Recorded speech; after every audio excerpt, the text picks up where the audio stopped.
Okay, so last night, or when I say last night, I mean Thursday night, I gave you guys the second part of a worksheet that I want you guys to do as homework. So what I want to do first is numbers 11 through 19 on that worksheet. If you have any questions, I want to go over that now, okay? So get those out. Yeah, if you want to look through it to see if you got them right, I already checked it. So it has a check mark on it. You don't have to turn it back in, okay? Wesley, same with you. It has a check mark on it. You don't have to turn it in after we're done, okay? Because I've already entered the grade and everything. Lane, let me give it to you. Was anybody else absent last week and not get either of these papers? We did this on Wednesday and Thursday. So if you were here on Wednesday or Thursday, you have it.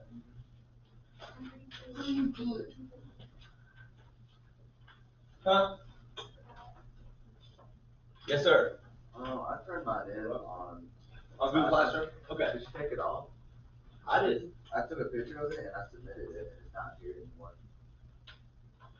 Is there a grade for it? Oh.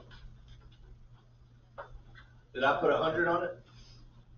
It just says 100 points on it. That's 100. So does it says you have 100 on it? Well, I left it at home anyway, so I probably take it in tomorrow.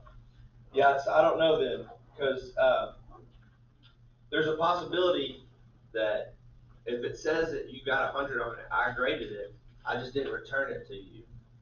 And that's why maybe you can't see it. I don't know how that works exactly. So anyways, if you've turned it in online, I will check it. If I haven't already, maybe you already have. All right, so this is simplifying radicals. And we already covered numbers 1 through 10 on Thursday. So I want to cover number 11 through 19 now. 16, is that the one you asked about? All right, here I already asked about number 16. Oh, there it is. It's down there. It's working, it's just not on there. Wait, is it the Wednesday and Thursday? Yeah. Okay, yeah. Wrong thing, my bad. You got it? Yeah. Okay. All right, so number 16, Kara asked about, so let's go through this one. Again, the first thing that should pop out at you is that this is cube root of, right?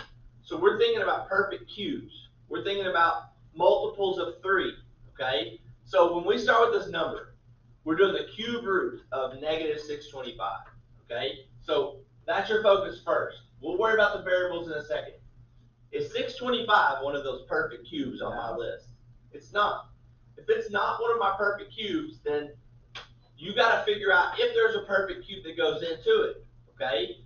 There's not many that are even below 625, but if you take 625 and divide it by 2, there's even less. 625 divided by 2 is about what, 312.5? Look at your list of perfect cubes. What's below 312.5? Is that the first one? Oh, wait. No, there's 216 was there, right? Oh, there's no one. 216? Is that perfect cube? Does 216 go into 625? Definitely not. So the next one, yes, is 81. Does 81 go into, no wait, excuse me. Yeah, 125, yeah, and it'll go in at 5 times. Okay, so 125 is the next perfect cube, and yes, 125 goes in there, how many times? 5 times. 5 times. So we're going to let that negative 125 come out, but 5 is going to stay inside, okay? Now, we also had this cube root of m to the 28 n to the 12. We'll worry about that next. First of all, what is the cube root of negative 125? 5. What kind of 5? So negative 5 is going to escape, but that cube root of 5 remains. Okay, that takes care of our numbers. That's what we did on Wednesday. Thursday, we added these variables. And we said, all right, it's all about multiples. Like, for example, with that m to the 28, how many times, that's multiples, how many times does 3 go into 28? It goes in there 9 times. So what does that mean about m? No, it means that m escapes 9 times, right? Now, next, Caitlin, if it escapes 9 times 3 is 27. But there were how many m's in there originally? So 27 came out, how many stayed in? 1. Stayed in. All right, now next one, into the 12th. How many times does 3 go into 12? 4 evenly. 4 times, so n comes out 4 times, and it comes out evenly. Meaning, 4 times 3 is 12. There were 12. They all came out. So my answer is negative 5, m to the 9th, n to the 4th, times the cube root of 5m. And again, Alex said this on, I guess it was Wednesday or Thursday. They look hard, right? Even the process looks hard, and the answer even looks hard. But if you really break down what you're doing, they're not that complicated. Aren't you the one who said that? Yeah. I thought so. So, yes, I know it looks complicated, but if you just break down what we're doing, when we break down those numbers and we break down those variables, it's not that hard. Some things get to come out, some things get stuck inside, and that's the way it goes. Okay, so that's 16. Let's do another couple. 19. Let's go look at 19. Right below it. So this is 5 times the 4th root of 112c to the 24th d to the 13th. So the first thing I'm going to do is I'm going to ignore the 5. Okay? I can't do anything with that 5. It's already outside right now. I'm just leaving it alone. My focus is the 4th root of 112. Okay? 112. Keep it simple. That's my focus. Since this is 4th root, we're looking at our perfect fourths. It's hard for me to say. Is 112 a perfect fourth? No, it's not. So we're going to try to see if there's a perfect fourth that comes out of 112. So I divide it by 2. 112 divided by 2 is 56. I'm going to look at the perfect fourths below 56.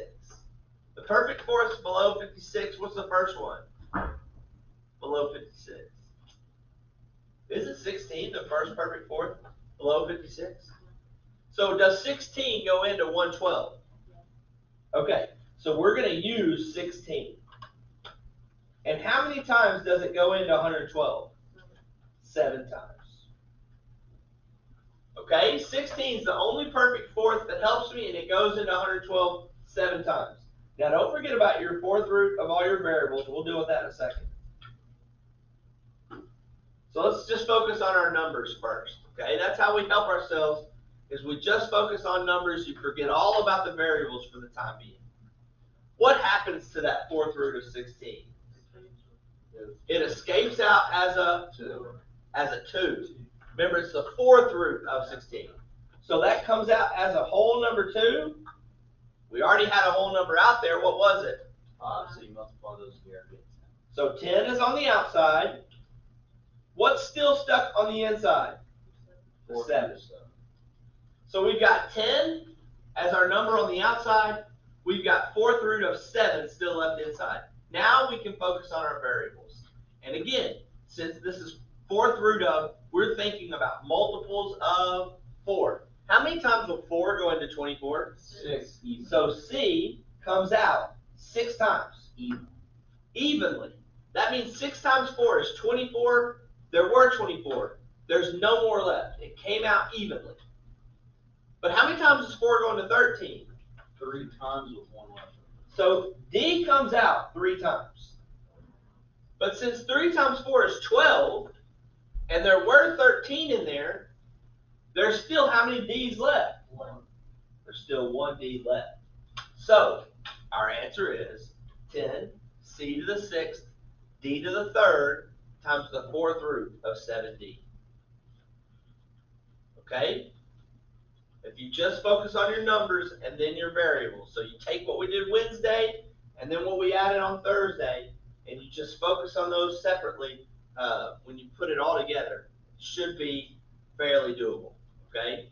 I don't want to say simple, because it is a little easy to get lost in these sometimes, but it's doable. You guys can handle this. Okay? All right. Yes. One more. I'm looking at 17. 17. Let's go look at 17. It's another 4th root of 243 m to the 5th, n to the 3rd. All right, so our first focus is going to be that 4th root of 243. Now, is 243 a perfect fourth? Is anybody looking at your list? 243 is not one of them, is it? So I divide that by 2, that's 121.5. So let's look at some perfect fourths below 121.5. 81 is? Okay, so let's check 81. Does 81 go into 243? Yes, 3 times. All right, so we're going to use 81. It goes in there 3 times. So there's my numbers. That's how I'm breaking the 243 down. But I'm also going to go ahead and write over here to the side my variables. We'll come back to those in a second. All right, so what is the fourth root of 81? 3. So 3 gets to escape. It's on the outside. But there's also a 3 that didn't get to escape, and it's on the inside. So now my numbers are completely done. I can focus now on my variables. So look, how many times does 4 go into 5? So M gets to escape once. But then there's 1. That's right, because 1 times 4 is 4. There were 5 M's. 4 got to escape, so there's 1 still remaining. Okay? And then lastly, how many times 4 go into 13? 3 times. So N gets to escape 3 times, but once again, since 3 times 4 is 12, and there were 13 of them, there's still 1 left over. Yes, ma'am? If 4 went into 5 4 times, would it be an M to the 4? No, because remember, when it goes into it 1 time, only 1 gets to escape. Oh, okay. See, M to the 4th and that 4th root, they cancel each other and just make it M. Okay, my brain kind of turned off for a moment. Okay, so you with me now? Yes. Okay. Yes. So then on the square root when you're writing it out, do we have to put the 4 in the third row? This right here? Yeah. Yeah, because you gotta keep remembering it's the 4th root of, it's not square root. If you forgot to put the 4, you just changed the root. And we're not allowed to change the root. So yeah, you need to let that continue. Okay? If we were taking a quiz or a test and you got all of this right except you forgot to put that 4th root, I probably would only count off just like a point. Alright? Because you did the work right, you just forgot to put the root there. Yeah, so. Alright, so there you have it. Okay? Fairly straightforward. Hopefully you guys understand it. If you don't, then maybe this is something that you could come back and talk to me and we try to figure out. So what I'd love for you to do is if you haven't turned it in already, again, if you have a check mark on yours, there's no need to return it in. It's good, it's done. It's checked, it's graded. But if you haven't turned it in yet, then go ahead and put that in the folder or one more cameras. Then go ahead and put that in there. Yours is coming back with this row camera. That way nobody has to reach too far.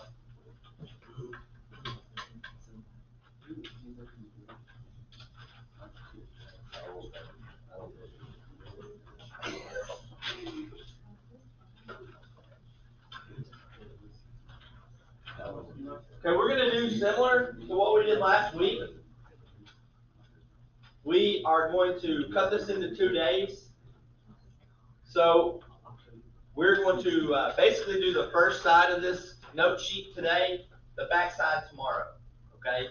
I could jam it all down your throat, but it would be a little too fast, a little too many notes and not enough examples. So I'd rather do more examples and try to do it in 2 days than to do less examples and jam it in 1 day. Okay? Alright, y'all can do a repeat after me. Ready? Rational exponents are fractional exponents. Rational exponents are fractional exponents. Sweet. Y'all did way better than third period at that. Okay, here's what I mean. When we talk about rational exponents, we are talking about when we have some value raised to a fractional exponent. So we're not talking about like x to the 2nd power, x squared. We're talking about x to the 1/2 power. Okay? the exponent is a fraction. When we have rational exponents, exponents that have fractions, then there's always a way you can rewrite those. You see, rational exponents are connected to radicals. So if you have a fractional or a rational, same word, exponent, you can always rewrite those as radicals. And you remember when we were doing quadratics and I told you sometimes it's best if you leave something in factored form, but sometimes it's best if you leave it in standard form. Remember that? It's the same thing. Sometimes these are easier to simplify if they're fractional exponents, rational exponents. Sometimes they're easier to simplify if they're radicals. So we're today going to learn how to go from rational exponents to radicals and radicals back to rational exponents. Are y'all with me? So how do I know that something is a rational exponent? If the exponent is a what? Fraction. So look at these. See how that says a to the 1 over n power? The exponent is a fraction. When the exponent is a fraction, we can rewrite these as radicals. And here's how you do it. The denominator of your fractional exponent is your root.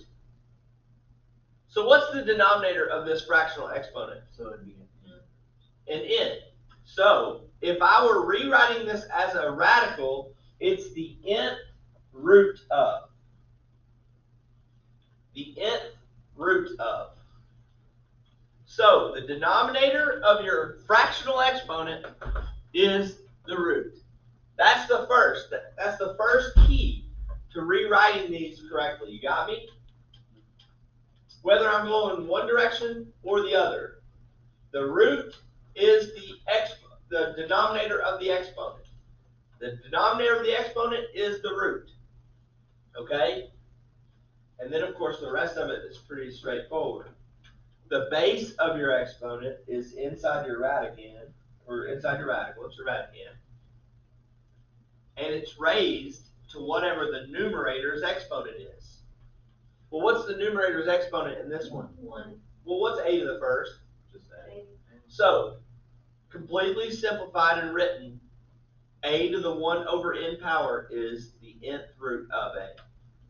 Does everyone understand that? A little choked up there. So, someone would take a stab at how you would rewrite a to the m over n power?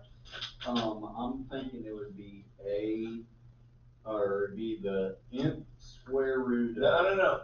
Don't say nth square root. Remember, square root is specific when your root is a 2. Oh. Just say the nth root. The nth root of a, A to the m power. It is really hard to say that. There it is. So it's the nth root of a to the m power. That is really hard to say. That's how you rewrite a rational exponent as a radical. Are y'all with me? Rational exponent means you have an exponent that's a fraction. Anytime you have an exponent that's a fraction, you can rewrite that as a radical. And the key is the denominator of your exponent is your root. If you can keep that specific value in the right spot, the rest of it just kind of goes. Okay? All right, so let's look at several examples of this, and then we're going to switch it up. All right, so we're just going to kind of go around the room. Jamie, how would I rewrite number 1 as a radical?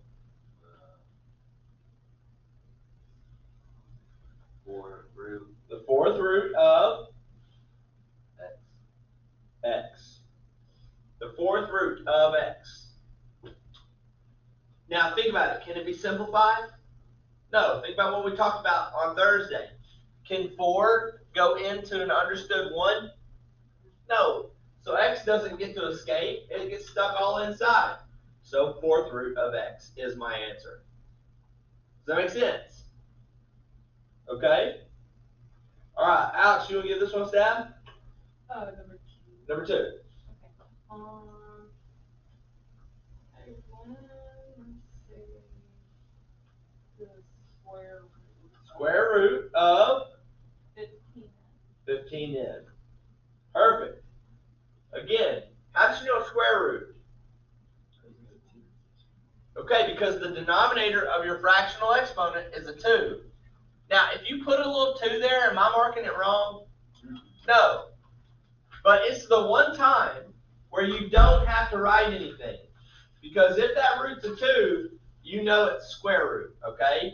So it's the one time I don't have to write anything. If you want to put the 2 there, though, I promise it's not being marked wrong. Now, from there, why didn't I put the 15 in parentheses like it is here? Because that half exponent is going to both 15 and n. But why didn't I write it inside the radical? Why didn't I write it inside parentheses in the radical? Because it's just being raised to what power? So what is 15n to the first power? It's 15n, okay? So I didn't put it in parentheses because it didn't need it. Because it's just being raised to the first power. There are going to be times where it's needed, okay? And we'll get to that in a second. All right, let's come back over here to Lindsay. You want to take a stab at this one? Third root to 24. All right, cube root of 24. Exactly right. Perfect. Can you simplify? Yeah, we can. Okay. Remember, you always need to check to see if these can be simplified. That's why the instructions say simplify if needed. Okay. Look, we're looking at cube roots here. I know 24 is not a perfect cube. However, if you divide 24 by 2, that's 12. Is there a perfect cube below 12 that goes into 24? 4. 4 is not a perfect cube. Oh, It's a perfect square. So 8. 8's a perfect cube. 8 goes into And it goes into 24 how many times? So I'm going to break this down. The cube root of 8 becomes what? 2. 2. The cube root of 8 becomes a 2. But then that 3 just gets stuck inside. So my answer is 2 times the cube root of 3. Okay? So if it can simplify, we want to simplify it. And this one definitely could. So your first check, like for example, if this were a quiz, you would get some points for writing cube root of 24 correctly. But if the instructions say simplify, then you would get full credit for writing 2 times the cube root of 3. Okay? If it doesn't say simplify and we still simplify it down, Oh, that'd be fine. Do we get extra points or just? I mean, And I'm only joking. yeah, it will say simplify. All right, let's see. Let's come back across here. Brady, you wanna tell me what number 4 is gonna say in a radical form? The cube root of 7. There's one little thing still left. What was the numerator of that exponent? 2. So that needs to go in there with the 7. So it's going to be the cube root of 7 squared. Well, what is 7 squared, guys? 49. So let's see if that is a perfect cube. Is 49 a perfect cube? No. No, it's a perfect square, not a perfect cube. Divided by 2, that's 24.5. The only perfect cube below 24.5 is 8. Will 8 go into 49? No. Then this one can't be simplified. My final answer is cube root of 49. Huh? 27? 27 is not below, it's not below 24.5. So it definitely can't go into 49. Because 27 times 2 itself is 54, so that's too high. Does that make sense? So there's that one. Okay, done. All right, let's keep on cruising along here. Caitlin, you want to give this one a shot? Yeah. Square root of k to the 7. Very good. Square root of k to the 7th. Right? Is everybody following? Again, can this one simplify? Sure? Absolutely. 2 will go into 7 3 times.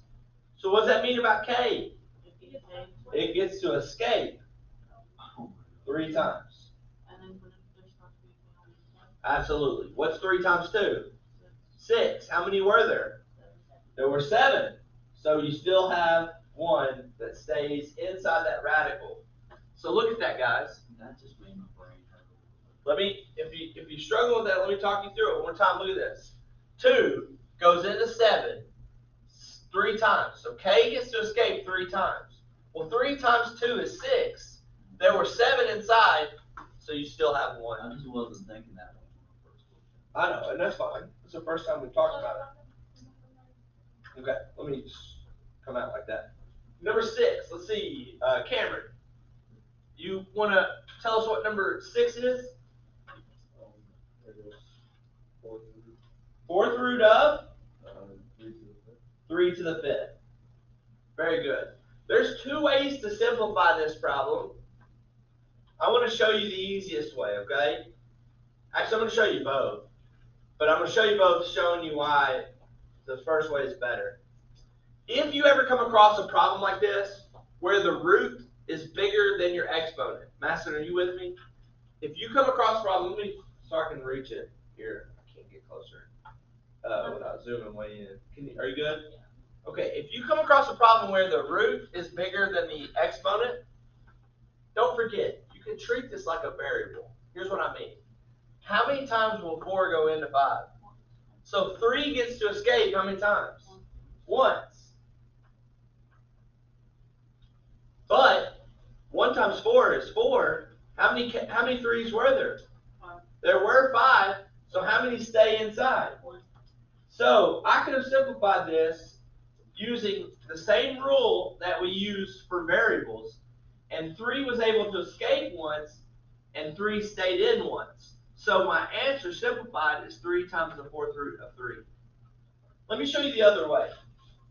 Once Cameron figured out that it was the 4th root of 3 to the 5th, he could have typed into his calculator 3 to the 5th and got 243.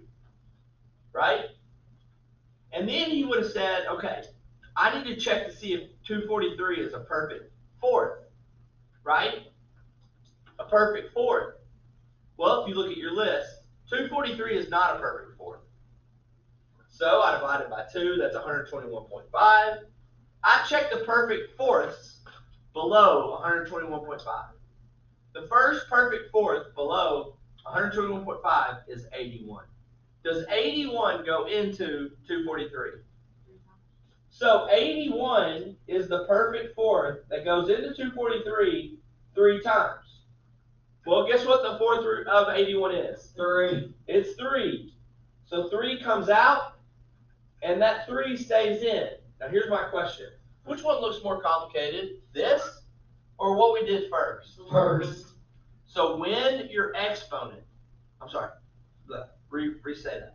When your root is smaller than your exponent, even if you're dealing with numbers like we were here, that's the easiest way to simplify. Don't turn it into a number. Let it escape. Okay? Because this was way more complicated than that was. So that's why I'm leaving that one there. Because that's the way I want y'all to do that if that ever happens again. Okay? Now, if the root is not bigger than that, then it won't do it. So this only works in situations like that. Okay? All right, let's keep on cruising. Number 7. Let's see here, Lane. You wanna give us this one?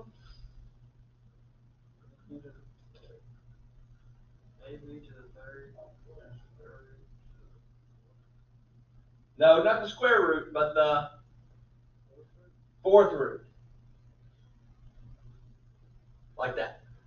Now again, is it absolutely necessary that I put the AB in parentheses with that cube there? Yes, because that cube is going with both A and B. Otherwise, you'd have to write it as A cube, B cube, and that's just won't work. Right. Look at this, guys. If I forgot to put those parentheses in there, which one does it look like the cube is for? Just B. Just the B. But is just B cubed? No. No, the whole AB is cubed. Now, I don't know if y'all heard, Jonas kind of said this real quickly. It would have been absolutely fine if you said, hey, since A and B are both being cubed, you could have absolutely written this as the 4th root of A cubed, B cubed. Those are the exact same answers. This one and this one are the same, okay? They're not different at all. One, you're just leaving it like AB as being cubed, and one, you're going ahead and cubing both A and B. Same answer, okay? All right, good deal. In a case like number 7, we don't simplify it anymore. But in a case like number 8, we do. Let me explain. What's the root, first of all? Cube root, right? But what is negative 6x being raised to? 2. It's being raised to the second power, right? Because your numerator is a 2. See, in this particular problem, I would have encouraged you just to leave it here or do this. I don't care. But in this problem, I encourage you to go ahead because you've got a number and a variable. I want to go ahead and take that negative 6 and square it. What is negative 6 squared? Negative 30, or positive. Positive 36 when we square it, right? So negative 6 squared becomes 36. What do I do with that x? I just square it and bring it down. So it's coming out as the cube root of 36x squared. Now here's the reason why I like to do that. 1, it looks better. 2, it needs to be in that shape to even check to see if it can be broken down. Well, is 36 itself a perfect cube? No, so I divide it by 2, that's 18. I don't try perfect cube above 18. Well, the first perfect cube below 18 is 8. Will 8 go into 36? No. So I couldn't break this down anyways. But it just looks better and more done, in my opinion, like that. Okay? Than to leave it in the parentheses. Plus, you can't check it if you don't. So you need to do that. There's a little difference between number 7 and number 8. When you can leave it undone and when you can't. Okay, do y'all see that? All right, somebody help me with number 9, and then we're going to move on. Here's my only question. Is 7 a part of your radicand? No, because it is outside parentheses. All right, 7 is not being raised to the 1/2 power. What's the only thing being raised to the 1/2 power? 12w. So 7's on the outside, and since 12w is being raised to the 1/2, it's the square root of 12w. That's kind of a challenging one, maybe a little. Is it done like that? That's why it's challenging, right? If this were done, it wouldn't have been challenging at all. But is 12 a perfect square? No, you got 2 divided by 2, which is 6. Is 6 a perfect square? No, but 4 is. Yeah, And that's it goes exactly right. into it. So since 4 is below 6, and it does go into 12, we're going to break this down with 4. 4 times what? 4 times w, or 3w, right? Well, 4 times 3. I left the w with the 3 because are either of those coming out? No, think about it. Does 2 go into 1? So that w cannot come out. Okay, it's stuck in. What happens to the square root of 4, though? It can come out as So what is 7 times 2? 14. So it's 14 times the square root of 3w. 14 times the square root of 3w.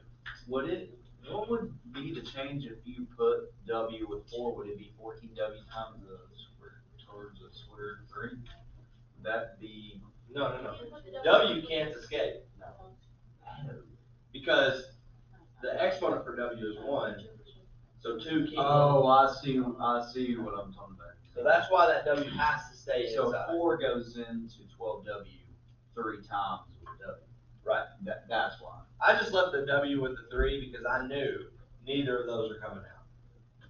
That's why I left it Yeah, together. that makes sense. Okay, so that is how you rewrite rational exponents as radicals.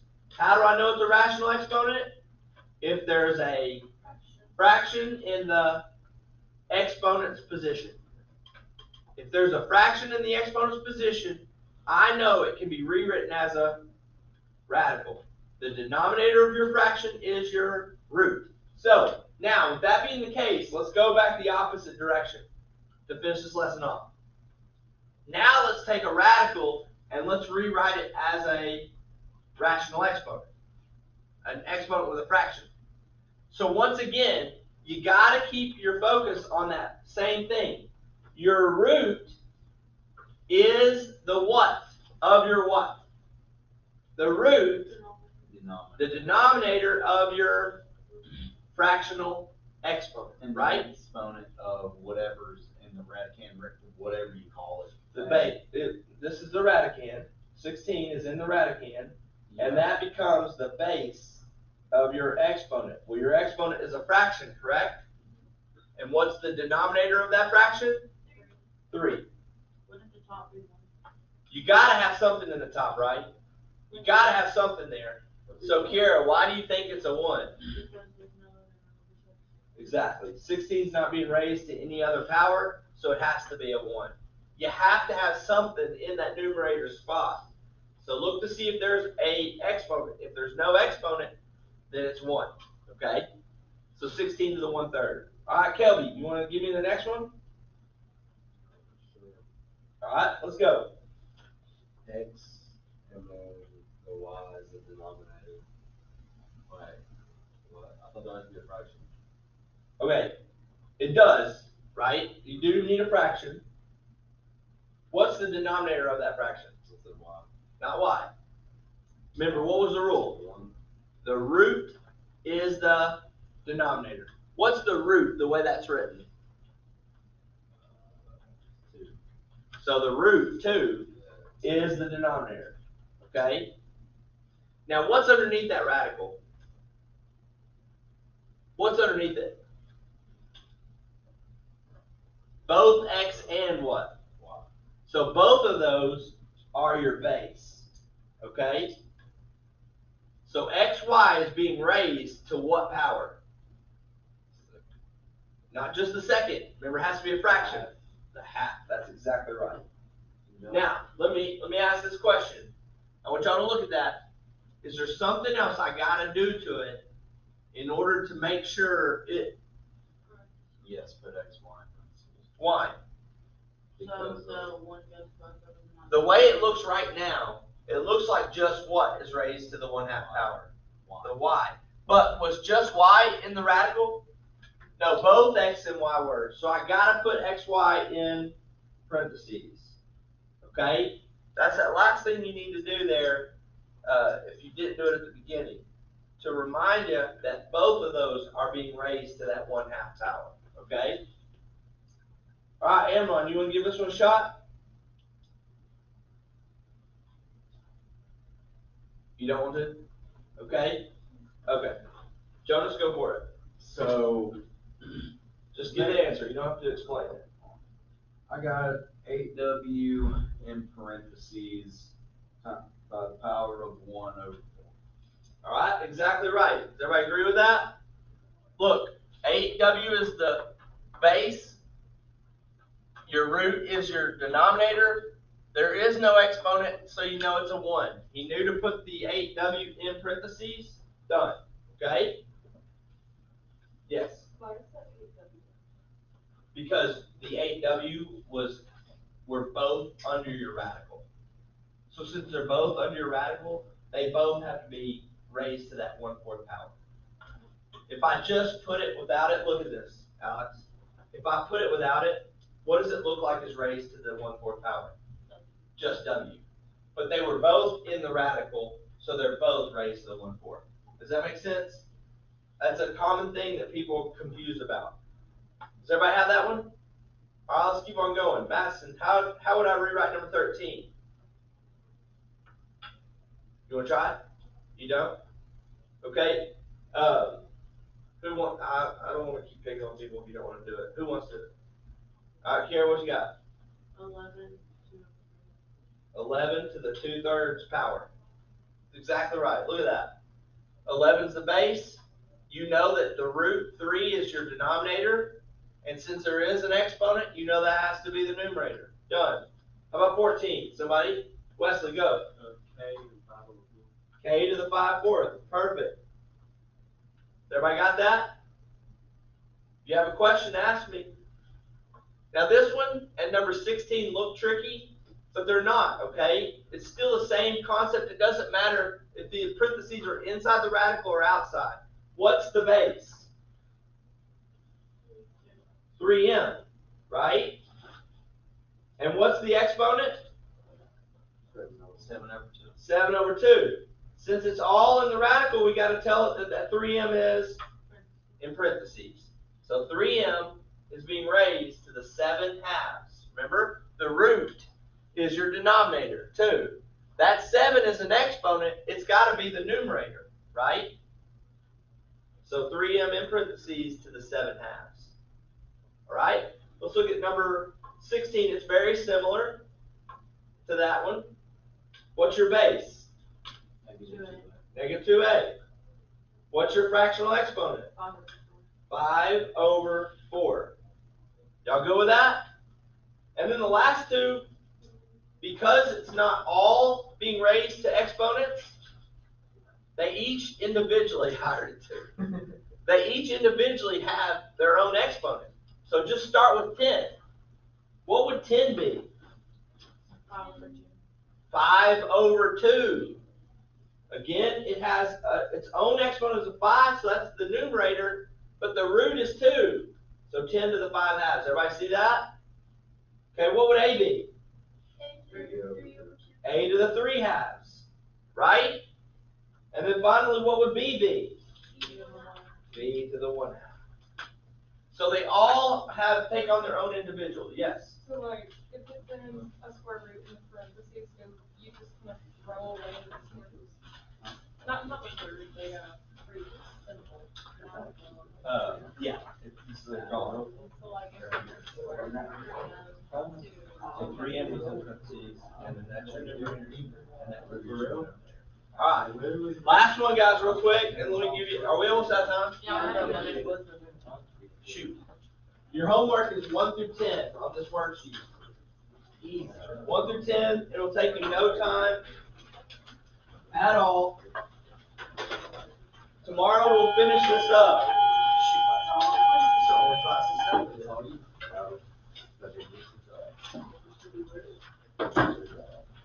There you go.